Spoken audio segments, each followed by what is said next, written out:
Yes, thank you. So, hi everyone. I am Natalie, and we work at Resolution Games. We are an independent developer, and we focus a lot on visual computing, VR, AR, MR, or next generation console development. I don't really know a lot about code, but what I do know, and I have about 20 years of experience working with people and specifically with diversity and inclusion strategies. So that's why I'm here today. So hi, I'm Simon. I work as a games programmer at Resolution Games. I have a PhD in computer science. Specifically, I focused on using machine learning techniques to generate music for games. And I do know one or two things about code. So that's where we're at. So before we dive in, and we're going to hear a lot of interesting examples here today, I want to talk a little bit, just very briefly, about humans, our brains, and bias in general. Let's start off with this. Did you know that our brain can process 11 million bits of information at any given moment in time? However, we can only consciously process 40 of those bits. So far, so good, right? What happens is that our brain is taking shortcuts using past knowledge, patterns, norms that we see here in society to kind of process the bulk of that information. And like I said, so far, all good. I think our brain would come crashing down if we would have to process all of that information consciously. However, the problem I find is the volume that we are processing unconsciously and the decisions that we're making based on it. Like, for instance, how do we change long-standing inequities if we're not even conscious about some of the decisions that we're making? I, for one, would like to see that the current trajectory that World Economic Forum has looked out for us, that says that we are 136 years away from closing the gender gap globally. I would love for that to be closing much sooner. And that's obviously just one type of inequity. There's a lot of different inequities that we see here in Sweden, in Linköping, in Stockholm, but also in other places of the world that we obviously need to handle. And I think it's worth mentioning, again, which a lot of people will say when they hear 11 million bits and that we can't consciously process that many. But obviously, not all of these bits are equally as important. Some of them are just to make sure that I can navigate the room without stumbling over. Meanwhile, others are making me make assumptions in milliseconds when I'm doing an interview, or when I'm looking at, when I'm considering what gender a doctor has. Or what I'm considering what gender a nurse have, or what a player from Holland likes versus what a player from China likes. We all make milliseconds assumptions. And I think that's the super most important thing that I want everyone to kind of take away from here today. Regardless of how much we are fighting this and we believe that we are bias-free, we are not, at least not unconscious bias-free. There is so much unconscious bias that is influencing the decisions that we're making every day. So we're talking a lot about biases, and we're human, right? But algorithms, they don't have biases, right? Well, algorithmic bias, the definition of that is unfair outcomes that are created by a computer system that privileges a certain group of people. So algorithmic bias basically occurs when a computer system reflects the values of the humans that made that system.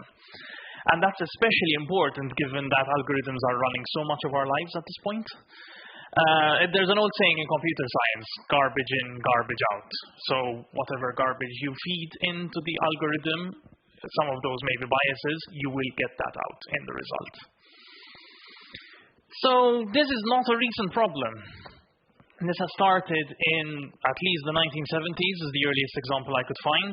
So a computer program was developed at the St. George's Hospital Medical School in the UK. And this was basically developed to perform initial screening of applicants to reduce the work done by admissions. And it turned out that women and racial minorities had a reduced chance of being interviewed. The problem here was that the program wasn't introducing new bias. The program had actually been trained to make sure it was performing at the same level as the humans before it was introduced to be used. And it actually was reflecting existing bias within the hiring process, which is concerning. And of course, I'm sure I have a lot of developers or programmers in front of me, and I want to say, of course, this is not just about code or not just about algorithms. I want to showcase this example from one of my previous employers, King. This is from a game called Shuffle Cats. These jazzy cats look pretty amazing, I think. However, if you compare them with the Tomcats, we will probably see quite a big difference in terms of what type of body types they can have and what type of expressions they can have. All of this kind of seeps through, and I know this team worked really hard, and one of the reasons why we even had animals instead of humans in our games at King was to try to avoid unconscious bias. Clearly, it didn't work the whole way. Another example is when we're looking at prioritizing our products. This is an example from Spotify. I worked there for a little bit as well, and this is all open, quite open in media, so I can talk about this in an open way. But this is an example of where they were lacking when it came to design and product design, specifically when it came to accessibility. So they had several different problems with this, but this example is where we're seeing problems for people who have color blindness. So some of you in the room here, or maybe all of you, can see that we have shuffle and repeat enabled. They're in green. However, that's not what everyone sees. Someone with color blindness would probably see about the same color in all of them, which makes it really difficult to see if it's enabled or not. So after about 32,000 upvotes on Reddit and 2,400 comments, people being super angry about this, I forgot to tell you, color blindness affects about 1 in 20 men, so it's quite a common problem. So after they saw that there were so many people angry with this, the team finally decided that they need to do something about it. They need to plan it into the backlog. And they took a few hours and they came up with this. And apologies for the resolution of these images, but the point is that they added a little dot underneath to make sure that people know if a feature had been enabled or not. There's obviously a lot of problems when it comes to hiring, performance reviews, team culture, and a lot of stuff like that. And normally I talk a lot about that, but we're not going to talk so much about it. But I just wanted to share a little bit. First, a good news. You can see here in 2016, according to the Dataspelsbranschens annual report, we had 17% women. Now, fast forward to 2020, and women are up to 21.4%. So we're moving forward. However, I still very often face discussions where maybe we're talking about candidates, if it's a female, that maybe she was a little bit too stern, or maybe she wasn't too, I don't know, she wasn't rude, but there was something. And what I usually ask then is that because she was rude or bossy, or are we just predetermined to think that women should be soft and gentle? Those kind of unconscious biases are really difficult to catch. So here's an example regarding names. So in '96, AOL's profanity filter prevented users from Scunthorpe in the United Kingdom from creating online accounts. You can all imagine as to what got stuck in the profanity filter. So much so that the problem is now called the Scunthorpe problem. And there are many different examples of this problem, ranging from people's surnames, people's names. It turns out that names are different around the world, and it's very frustrating to a user when you can't use your name to sign up to an account. Why does the system not allow apostrophes in my surname, such as O'Reilly in Irish surnames, or dashes for a double-barreled surname, because no punctuation in a surname? So that is all very weird assumptions that the algorithm makes. And there are links below that actually tell you, sort of like, oh, here are a list of assumptions we make about names, throw them all out. So names are particularly important to a person, and tread with caution there when it comes to algorithmic bias. A few more examples that we want to give you before we dive into algorithms. I think this is quite interesting as well. Has anyone ever thought about the branding of AI assistants? We have Siri, Alexa, Cortana. Why is it that we can only imagine assistants as women? I'm sure we consciously don't imagine women as assistants, but unconsciously that again seeps through, and it reinforces outdated stereotypes. This one, now we're starting to come closer to code, and probably the last thing I will say about technology here today. This is an example that I have spoken quite a lot about when I've done unconscious bias training, and this is from Google's unconscious bias training. So this is an example where they failed, and they have been talking about it very openly. If you can see here, you see a video upside down. This is, I think, about in 2014, take that number with a grain of salt, the iOS YouTube team introduced mobile video uploads, but they didn't consider left-hand users and how different it is for left-hand users to use their phone, which did mean that about 10% of all videos that were uploaded in the beginning ended up upside down. But that's okay, right? With the power and magic of machine learning, all of these problems will magically go away. Well, unfortunately, this is not going to be the case. And here's why. So here's a massive list of biases that you could encounter within the machine learning pipeline as you go from gathering a bunch of data and creating a system and then using it.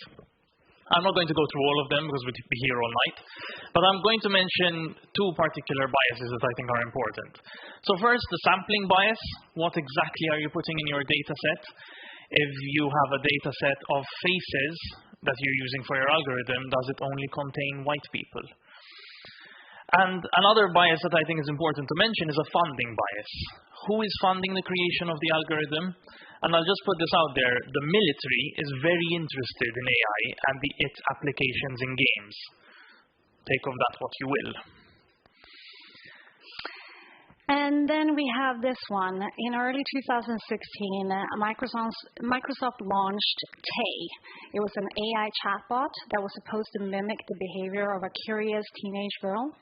But within 24 hours, this chatbot, Tay, turned into a racist, misogynist, and Holocaust-denying AI. Again, debunking the myth that algorithms are neutral. This is also close to my heart. I truly believe that language replicates norms and stereotypes. And what we found well, not what I found, but Kalaskin and his team found when they're looking at semantics, they see that semantics derived from language corpora contain human-like biases. Word embeddings here represent a relationship between words like mathematical values. And that's how it's making it possible for a machine to kind of perceive a semantic connection between, let's say, king and queen. And if I show you here, which I've talked about before, pronouns and gender of different professions, we have here first in English, she's a doctor, he's a nurse. After two simple translations, we are ending up with he's a doctor and she's a nurse. And this, before anyone asks, this has been done in so many different languages, and it does not have to do with if the language has a gendered form or not, to my understanding. So here's an example of image recognition. So on the left, you can see an image from a concentration camp, which Flickr has helpfully tagged as a jungle gym. And on the right, you see an image of black people, which Google has helpfully tagged as gorillas, which is unfortunate because algorithms like this help to enact a rhetoric of racism and hate speech. They were very quick to say that this was an issue and took down these systems, but the fact was that this still was out there live. None of this was tested before. They could have caught this. And thus, you help this rhetoric of racism and hate speech, which means that algorithms aren't neutral. They play a part in enforcing this. Here's another example, an algorithm by Urban Outfitters for gender recognition. So they recently attempted to alter the site to helpfully determine a user's gender and then show you the selection of clothing depending on if you were a woman or a man. So a woman would get women's clothing and a man would get men's clothing. This backfired spectacularly because who are you to tell me what I can and cannot buy? And in terms of determining gender from automated facial analysis, there are two issues to consider. First of all, gender expression is different across cultures. And second of all, the model is normally not trained on people that are non-binary or transgender, which means the results end up being either misgendering or, even worse, potentially outing them in public. Here's an example of algorithms used to upscale images. So the algorithm is given a pixelated image, and you get a high-quality image as an output. But how is it that the algorithm is able to turn Barack Obama, who is a black man, into a white man, and Lucy Liu, who is an Asian woman, into a white woman? This is kind of weird. So the algorithm actually works by generating a high-resolution image of a face that, when that face is pixelated, it is similar to the input, which means there are an infinite amount of possibilities of the high-resolution images that can be generated. And the creators themselves actually say that, oh yes, there actually might be a bias in the dataset, which contains mostly white people. This is why I said the dataset might have biases. And obviously, when it comes to recruitment, there's been attempts to look at introducing AI to help with either mechanizing and making it much more efficient, going through a volume and lots of different applications, or looking at the neutrality and trying to remove unconscious bias through the selection process. Amazon in 2014 were working on an application, a review tool. And it was using artificial intelligence and kind of giving job candidates like scores ranging 1 to 5, much like shopper rates products on Amazon. However, fast forward a year forward, and the company is realizing that the system was not rating candidates for software developer jobs specifically and other technical roles in a gender-neutral way. That's because the system was trained on about 10 years of different applications that Amazon had received, which 10 years ago or 10 years from 2014, the situation in terms of gender hires and women working in tech was even more dire than they are today. So there was a lot of men applying for these jobs, meaning that the AI learned that the best candidates for the job were, to put it short, men. And they were penalizing words like women's, like in women's chess club, or specific colleges. Again, you hear this as an American example, specific colleges in the US that are specifically for women. So there's an example I want to raise with the GPT-3 language model that is going around the internet at the moment. Here's an example that came out recently using French. And the creators of this model said that this model was detoxified and you could use it to generate content in French. However, an academic online found that if you prime it using just the right words, nothing too harmful. It's just a real issue in France. The model then starts spewing far-right rhetoric. The model was meant to be detoxified. What happened there? So it's weird because the image on the right is a Twitter bot. So this is a Twitter bot made by Darius Kazemi. And there's a community of bot makers online that actually go into detail and discuss the ethics of bot making when it comes to making bots that interact with people on Twitter. And they go through a lot of examples of like, writing ban lists to make sure we don't tweet something that would cause offense. And this may be something that the AI community want to take a look at and learn. Going back to Zoe Quinn's tweet earlier, if you're not asking yourself, how could my system be used to hurt someone, you failed. So, okay, what do we do with all of this? How can we fix the issue? So, in '96, the Ariane 5 rocket triggered an issue on launch in its computing systems, causing them to fail. That's fine, we have a backup system, it took over. Unfortunately, the backup system was running the same software, so immediately failed. There was a cascade of errors that triggered the self-destruct mechanism of the rocket. Rocket blew up, you are now $370 million worth of damages. Cool. So the failure contributed heavily to investigating how people could make algorithms more reliable in critical applications. And I would argue that machine learning systems tend to operate as black boxes. Does anyone really know how the machine learning algorithm works when you've trained the model?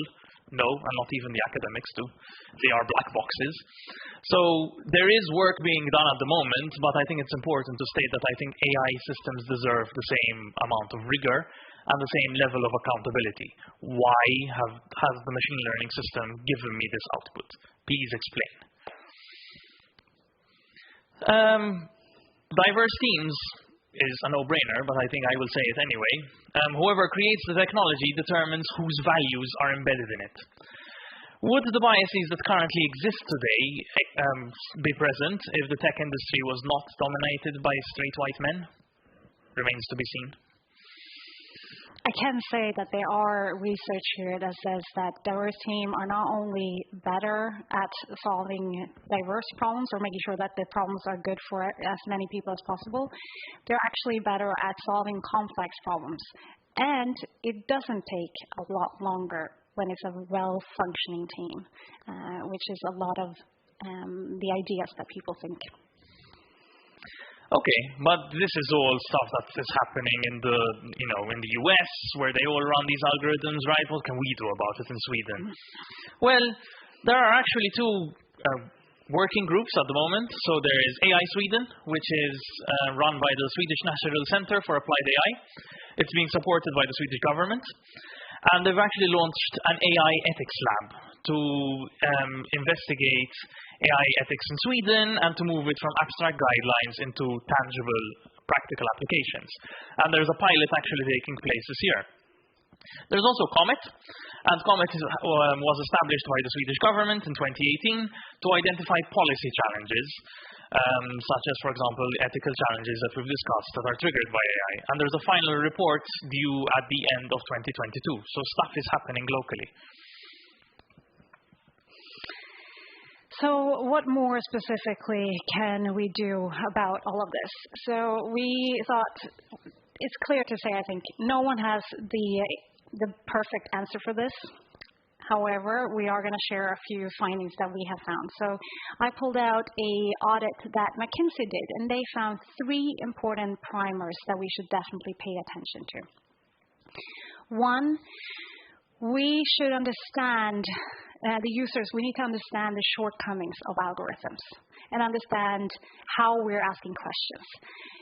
For the people who are not coders in the room, using a machine learning model is more like driving a car than, say, riding an elevator. You have to learn the safety rules, the procedures of the road, etc., etc. 2, as we've talked about quite a few times before, but I think it's so important to mention again, and that McKinsey mentioned it, we need to make sure that we're scraping or squeezing out bias in the data samples that we're using. And as we heard in previous examples, that's really difficult. So we need a lot more brains, hopefully a lot of people in this room, to think about how do we do that in a much better way. And 3, we should also start thinking about more, when do we use machine learning models and when do we not? We need to understand the trade-off between the speed and using an algorithm and using manually crafted models that we've done in the past. I also wanted to give you a few pointers that I found really useful for a lot of different game companies, but also tech companies that are a little bit more general. So I have 3 different things that I would like to suggest to everyone, and that is 1, setting up team discussions. Just make sure that it's a safe conversation and that you're really practicing listening, and you're respecting each other's opinions, because it's really difficult to have these kind of conversations, and a lot of people feel like they're stumbling on words. So let's lean forward and have a good, healthy conversation about this. 2, I find that it's super good to seek out diversity when you're doing anything. I do that in my job as HR, and it can be as easy as me going over to someone asking them about, I'm thinking about making this change for the onboarding process for new starters. What do you think about it? And I try to go to someone who I rarely interact with. It can take me 5 minutes, and it will give me a lot more input that I usually don't get. And 3, I would love to not add something to your workload, because we all have really long to-do lists. So I want to introduce the idea of trying to seek out bias interrupters, something that you could put into your process that nudges you at the exact right time, or even excludes the information and data that is priming our unconscious bias filters. And if nothing else works, then just slow down. Remember our brain again, thinking 11 million bits of information and then 40 bits that we can consciously process? Well, just by slowing down, we are pushing the decision or the information over to our conscious side of the brain, so it can help us catch our unconscious bias ourselves. And then my final tip, this is an old one, or an oldie, but a goodie. Maybe some of you guys have tried this before, but if not, Harvard has been for close to a decade now, I think, been running unconscious or implicit bias tests, I should say, where you can actually test your own unconscious bias and see it firsthand. I work with this quite a lot, but I still get surprised how innate my unconscious bias is. So just go over to implicit.harvard.edu and you can choose from a wide range of different tests. And finally, from my end, whether you're making machine learning systems, whether you're making games, whether you're making any sort of algorithmic system, I think it's important to keep in mind, how can my system be used to hurt people? And what can I do to prevent this?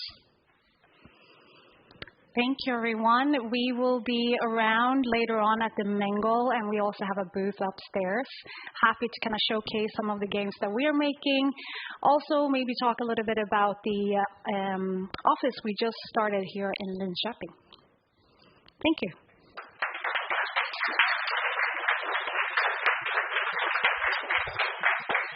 Yes, thank you very much and welcome to Linköping. We're very excited to have you here.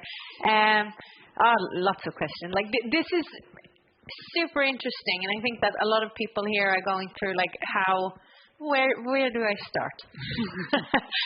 So yeah, that's my first question. You had a little bit of a list. Yes. And when it comes to the third one, like seek out the unconscious bias, like how would you do that? Except for the whole slowing down part. Give us a couple of tips. Yes. Does everyone know the term nudging or the model nudging? A few of you maybe. So Nudging is something from behavioral economics, and essentially it's a way of putting something into your decision architecture to try to introduce more healthy behaviors. Like if you went to a grocery store and you put fruit at eye level, that will not tell me explicitly that I should buy more fruit, but implicitly it's telling me that. And that is a way of using nudging. I don't have the answer for this, but I would love to see us using more nudging into any kind of processes, automated or manual, just because I don't want to add stuff to your work environment or your work to-do list. I want something to be integrated and helping you out. So finding the nudge that you can add to your system and your problem. I'm trying to put it in a game sort of perspective here, and I think it's good that you're hanging around a while because it's going to take a couple of hours and people are going to go, oh, I have an idea. But this is something that we have to pay close attention to because, like you were saying before, this is happening within the black box, and it's even as a developer you don't really see it, but as a consumer you definitely don't know what's going on. And one of the questions we have here is like, do you personally think that it's that trying to create and use bias-free AI is worth it instead of using diverse human teams? And I suppose what they're thinking, what they're actually asking is it even possible? I have a comment about that actually. So I don't think it's impossible. So I think it's a hard problem to tackle if you want to create a system that is bias-free, completely bias-free. But it's also important to acknowledge what biases you are in the system. So, for example, if you have a model, so I had the example of the Twitter bot. So you have the first word being a list of names of women, and the second word being a list of names of men, and it's you generating sort of like, wedding announcements or whatever. That's fine, but there's an implicit bias in that, the weddings that we acknowledge are only heterosexual. So that may not be something you intended, but it's something that is being seen by people, regardless of if you intended it or not. So I think stepping back and acknowledging the ramifications of the decisions you make as you make the system is important, because making a bias-free system is probably very difficult, but at least acknowledging what biases you can that there are in the system and what you can do to prevent those is a start. Yeah, and I suppose you have to be aware of the fact that this is fluent as well. There's going to be new biases coming and going. Absolutely. I mean, even though I don't think our brain is going to change the way we kind of process things, the biases and the patterns and what are norms in societies, they change, and they are different in obviously different places. I want to add to Simon, maybe it's because I don't know how to code, but I'm a true optimist, and I definitely think that we will come up with solutions. I don't think we're going to come up with anything perfect tomorrow, but we are going to come up with small steps, and we keep iterating on them. And I do think that it's a little bit like we open a Pandora's box. I think we're not going to be able to kind of put AI back in the box again. No, I'm completely with you there. And also we have the encouragement of seeing huge corporations and smaller companies taking responsibility for the faults that they have committed, so to speak, intentionally or mostly unintentionally. Do we have any more questions from the room here? Otherwise, I think I'm going to let you go, because I think that a lot of people probably have questions for you, and it's good if they can come up and ask them person to person. And we are going to take a little break before we come back here for the Leo Game Awards. We have some of the students have been competing in the Game Awards, so that is I'm going to hand it over to Erik Berglund in a little while, and that's usually a show you don't want to miss out on. So we're going to say thank you so much once again for coming. Thanks for having us.